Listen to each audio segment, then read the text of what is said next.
Hello, everyone, and welcome to this episode of Ignition Time. US wages are about to shrink as the economy is going to come roaring back. Yes, you heard that right.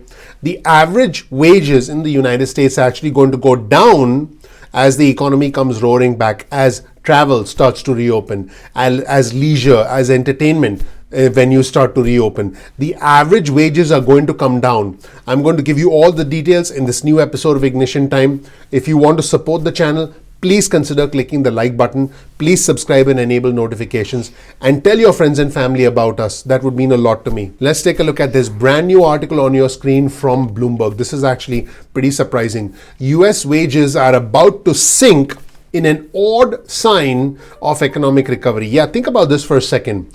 As individuals get back to work, as people start spending again, as the economy comes roaring back, which is the prediction, and it's already starting to happen. Although I believe we still need to be careful because we are not out of the woods completely yet. This pandemic is surging in other parts of the world, and it's bringing countries like India and Brazil to their knees.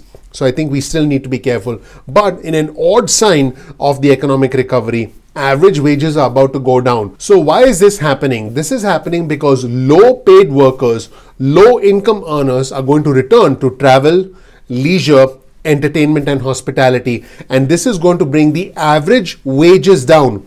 Remember, the ones who did not suffer during this pandemic are individuals who had higher income levels, who had higher education levels, and that wage growth has not suffered. Now, as the low wage earners, again in travel, leisure, entertainment, and hospitality, come back to work, the average wages will actually go down. In fact, the White House made an official announcement about this. You'll see the article straight from the White House on your screen, the pandemic's effects on average wage growth. Basically, the White House made an official announcement and the White House warned that growth in average hourly earnings was set to decline dramatically in the coming months. It may even turn negative on a year-over-year basis. So, folks, because of the disproportionate impact of the pandemic and the fact that low-income earners were disproportionately impacted relative to high-income earners, this is going to result in unreliable numbers as far as wage growth is concerned. In fact, let's analyze the entire wage growth scenario right now. On your screen,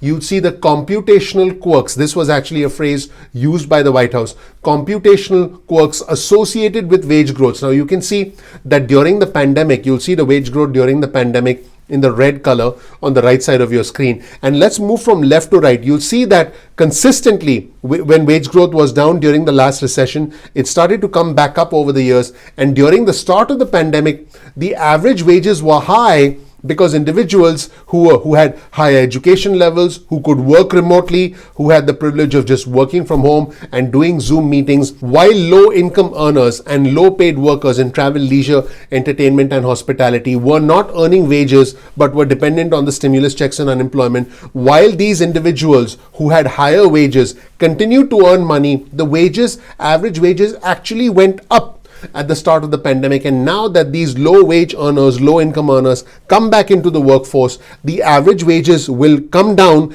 and could potentially even turn negative. In fact, as the average wage growth tends to turn negative, let's take a look at this chart on your screen that represents job trends. Now let's move from the left to the right, and you'll see the brighter color represents individuals who make $60,000 a year or more, and the darker color represents individuals who make $27,000 a year or less. You can clearly see that for low wage earners and low income earners, their jobs have not come back, but for high income earners, they're doing just fine, and their jobs have indeed come back since the pandemic started. So the bottom line is that individuals who are low income earners are still struggling, are still suffering, and the job market, as far as they are concerned, is still depressed. And by the way, these are the individuals who are disproportionately in travel, leisure, entertainment and hospitality. These are the individuals who are dependent on unemployment benefits, and these are the individuals who will, when they get back into the workforce, result in a reduction in the average wages. And folks, the reason the pandemic makes the entire situation so uneven,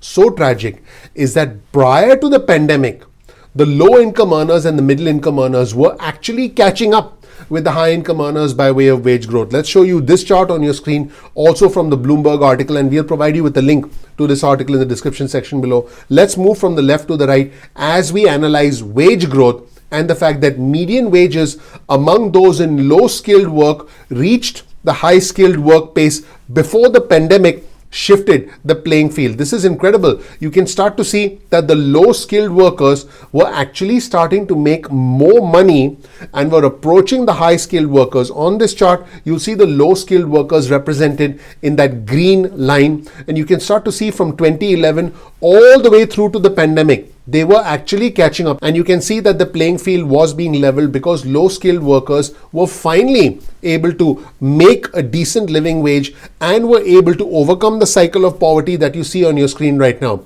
It's very difficult to overcome the cycle of poverty, and by the way, if you want to learn about how I was able to overcome the cycle of poverty, here's a little bit of information about me. Check out my video. You'll learn more about who I am, what my journey has been like, and why you should listen to me. Let's get back to the chart on wage growth. You'll see the green line that was starting to inch upwards, and now that green line dipped down as a direct result of the pandemic. And you see the black line represents the high skilled workers. You can see clearly that the high skilled workers pretty much didn't have a problem when the pandemic began, because the red lines, the height of the red lines is pretty much the same as the height of the black line. So you can start to see that all the gains for low skilled workers in many years leading up to the pandemic were wiped out in a matter of weeks and months. Now, folks, I want our viewers and subscribers to know that it's not all doom and gloom. There are some encouraging signs. Big employers like Walmart have indeed announced pay raises. Amazon has been working on this as well.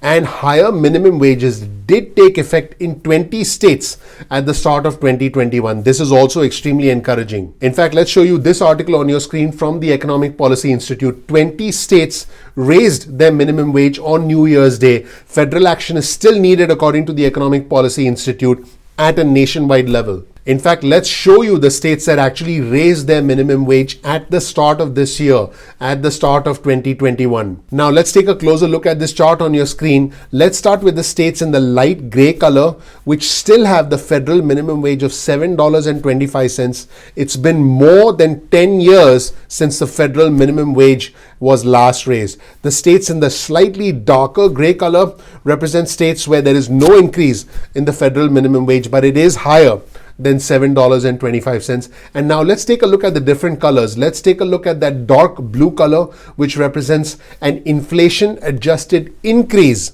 in the minimum wage. So the states in colors are the 20 states that raised the minimum wage in 2021, at the start of 2021, New Year's Day, actually. So again, the dark blue color represents states that saw an inflation adjusted increase in minimum wage. The states in green color, there was legislation, lawmakers decided to increase the minimum wage, and the states in the magenta color, in the purple color, represent a ballot measure. There's a different procedural measure to raise the minimum wage. At the end of the day, folks, all of us need to be paid a fair wage, and minimum wage is a part of that equation. But unfortunately, there is still a gap between the ultra wealthy and the low wage earners, and the way to escape that gap is to continuously increase your education, is to continuously improve your skills on an ongoing basis, and that's what I'll teach you on this channel. Please click the like button, please subscribe, please enable notifications. Thank you so much for watching. I appreciate you. I'm looking forward to seeing you in the next episode of Ignition Time. Take care. Bye.